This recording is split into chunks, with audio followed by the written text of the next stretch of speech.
Tumatanggap na ng mga aplikasyon ang Land Transportation, Franchising and Regulatory Board o LTFRB para sa Service Contracting Program. Ilang driver ng pampublikong sasakyan ang umaasa sa magandang maidudulot ng programa, lalo na sa pagtaas ng kanilang araw-araw na kita. Si Bernard Ferrer sa sentro ng balita. Karagdagang kita. Itong inaasa ng tsuper na si Angelico Aguilar sa pagsisimula ng Service Contracting Program ng Department of Transportation o DOTR bukas, April 15. Kaya umaasa siyang makasali sa nasabing programa upang madagdagan ang kanyang kita. Tingin ko naman makakatulong siya kasi yung per ikot mo may katulong ka na magbibigay sa iyo. Sa kasalukuyan, nasa 500 pesos lamang ang naiuwi ni Angelico sa kanyang pamilya araw-araw.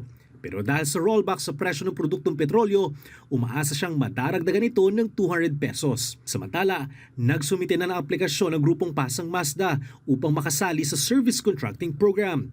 Aabot sa 65 units ang ipinasok ng Pasang Mazda na magsisilbi sa mga rutang Quezon City, Maynila, Pasay, Parañaque at Bulacan. Ito'y malaking tulong sa aming hanay, sa aking pag-aaral.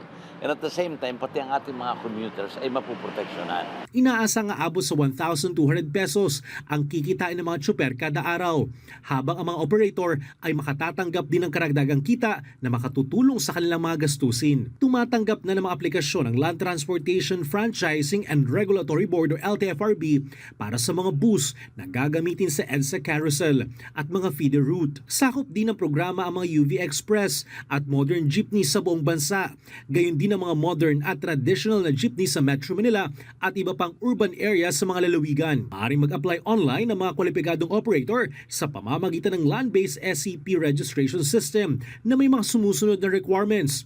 Pagsang-ayon sa terms and conditions ng LTFRB, bank account na nakapangalan sa operator, plate number at case number ng sasakyan, Global Positioning System o GPS provider. Para naman sa mga lugar na may limitadong cellular signal, maaaring gumamit ng manual monitoring. Target ng LTFRB na matapos ang evaluation at onboarding sa loob ng 24 na oras mula sa pagtanggap ng aplikasyon. Bernard Ferrer para sa Pambansang TV sa Bagong Pilipinas.